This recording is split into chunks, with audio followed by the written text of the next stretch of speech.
is that he's this archetype, the trickster. Yeah. Somebody who delights in chaos, someone whose role in society is to subvert and disrupt because he enjoys it. And this idea of incarnating mischief and what that means, rooting it in a familial drama, but also representing this sort of thing we're all afraid of, chaos. We like to believe as human beings that we can fashion order from the terrifying chaos that life is, and mostly we can't. And the idea that there's some archetypal being that represents that is amazing. And it's amazing the decisions we made, the decisions which are now almost set in stone. They've become part of the architecture. Because it was a while before I actually saw the script or spoke to Taika, and eventually he pitched me the beginning with the idea of Thor coming back, and there being this play that Loki's watching in the body of Anthony Hopkins as Odin, and it's all about self-glorification, but it's generally actually quite benign. It's just unbelievably narcissistic. Yeah. And then I found the capitulation or the reconciliation of this drama that we started with Kenneth Branagh about a father and two sons. And there is that moment in Ragnarok where the first thing the real Odin says is, "Hello, my sons." Yes. Sons plural. Yes. There's no distinction between Thor and Loki. They're both his sons, and that catches Loki off guard. Yes. And there isn't time in Ragnarok to explore the profundity of what that means to him.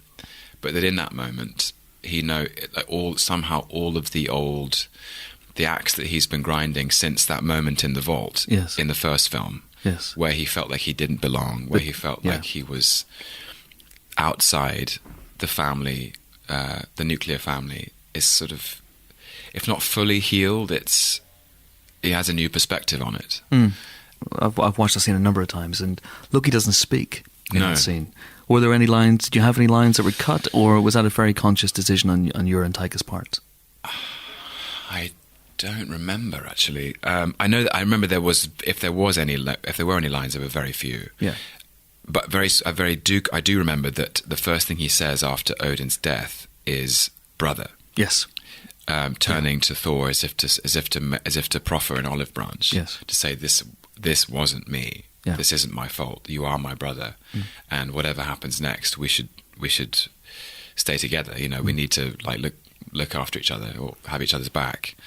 And I love the idea as Taika presented it, and Kevin Feige and Lou D'Esposito at Marvel, that what happens at the beginning of Ragnarok is so destabilizing for both Thor and Loki that actually they are all they have, as in there's nothing left.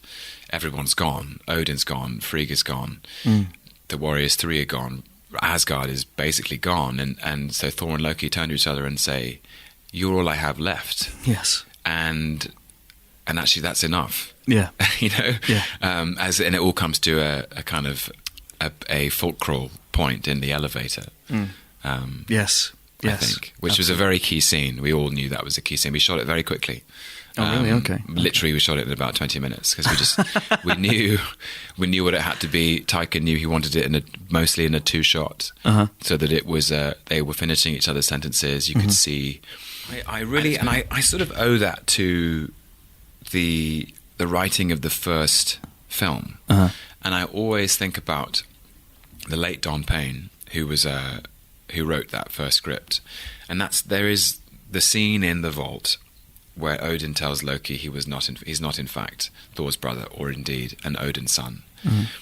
And I think if you take away the reference to Jotunheim or frost giants or the specifics of the mythology, and you'd put that scene in any film, and it's a father telling a son that he was adopted, and he hasn't. This is a lie that he has been unaware of. Yeah.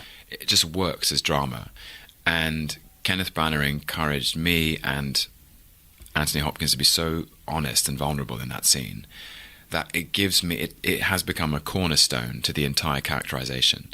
So anything a little too mischievous, potentially malevolent, that Loki does in Avengers, in the Dark World, in Ragnarok, people go, yeah, but he's adopted, and People who haven't been very nice, and also the moment where,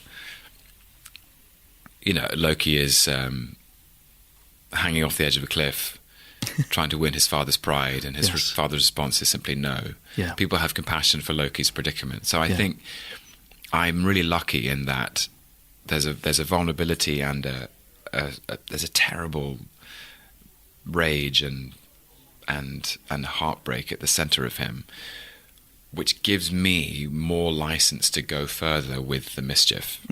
And that in the characterization is a unique cocktail. To be so charming, so twinkling, so wicked and delightful, but underneath it are these shifting continents of emotional pain, and that's a gift for any actor.